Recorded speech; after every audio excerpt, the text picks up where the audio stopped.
Hello everyone, it's Colin here.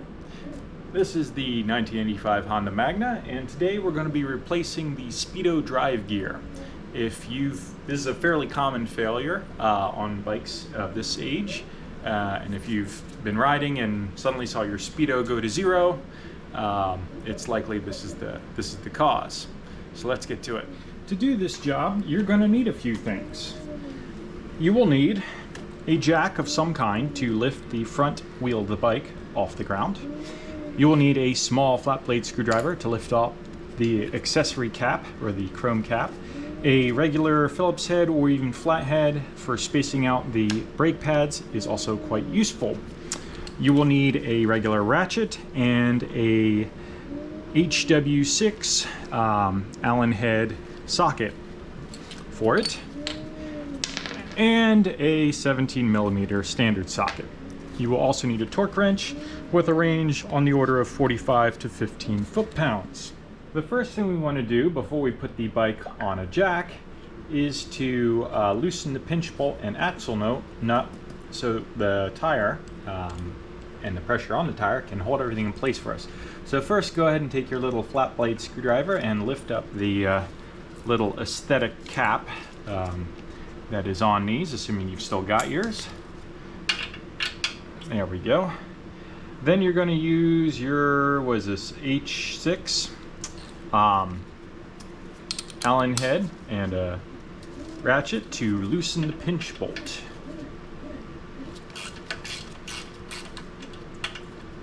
We will actually have to take this completely out, so you can actually just go ahead and do that right now. Then we're going to loosen the axle bolt here. This takes a 17mm socket.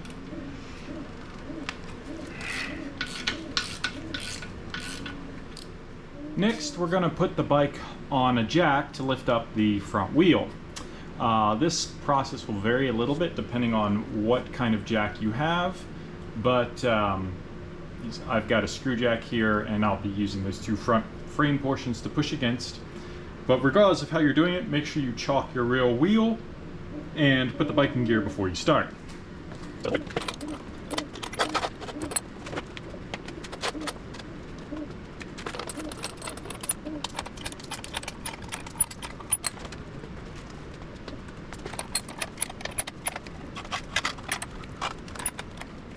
Alright, now we're going to go ahead and finish removing that axle bolt.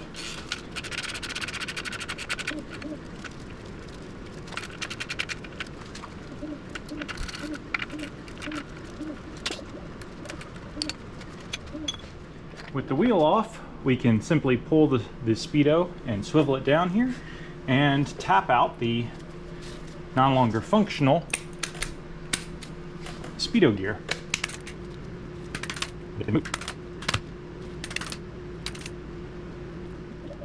Next, we're going to take our replacement gear, which in this case is a 3D printed from ABS and then vapor treated for strength.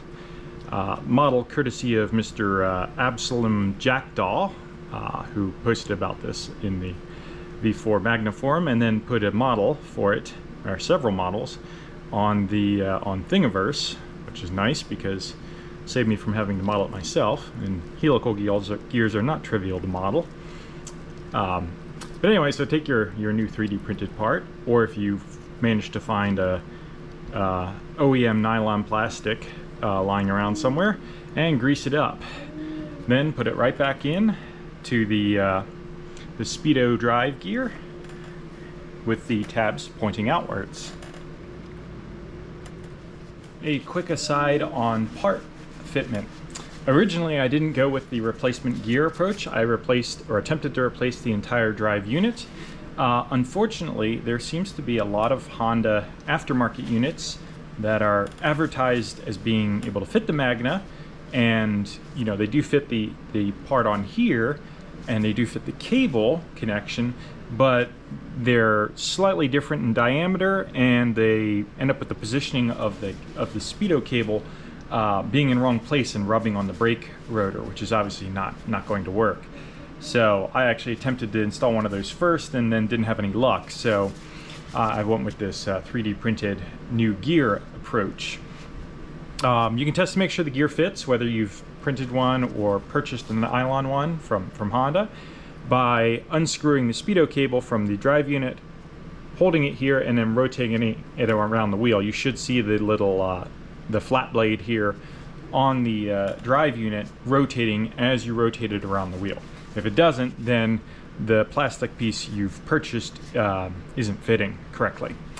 But yes, and of course, if you bought a whole new Speedo unit from eBay or something like that, and you find that your cable's rubbing on the rotor, or that the axle isn't fully seating, that's not that unusual. It means they've given you the wrong size, and I'm not sure if there actually is a right size available at the moment.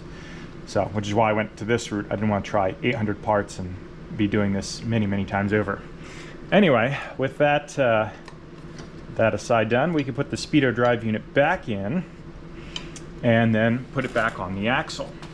Getting the wheel back on the axle is a little bit tricky because, of course, as soon as you pull it down, the brake pads on the dual disc, or on the dual calipers here, will have wandered away or closed up, and so you will have to pry them open one side at a time and get the rotors back in. And it's, like I said, a bit finagly. Screwdriver will help with this.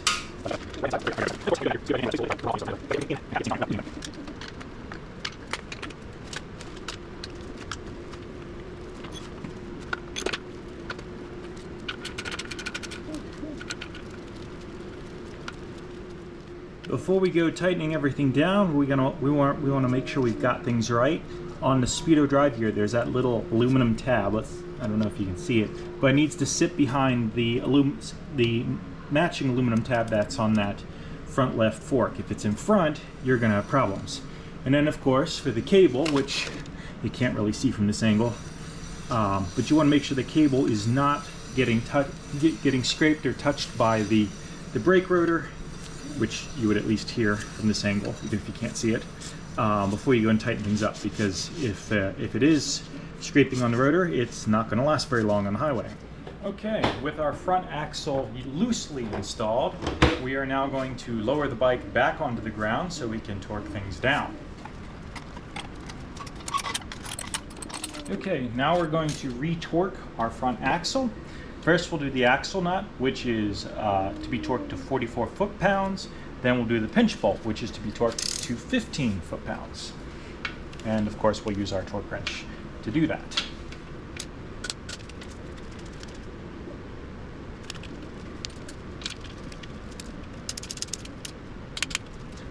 Lastly, we'll place our little chrome cap on the pinch bolt and push it back into place.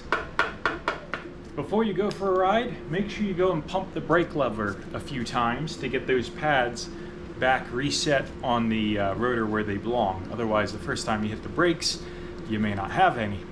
And that's no fun. Otherwise, you should be good to go. Thanks for watching.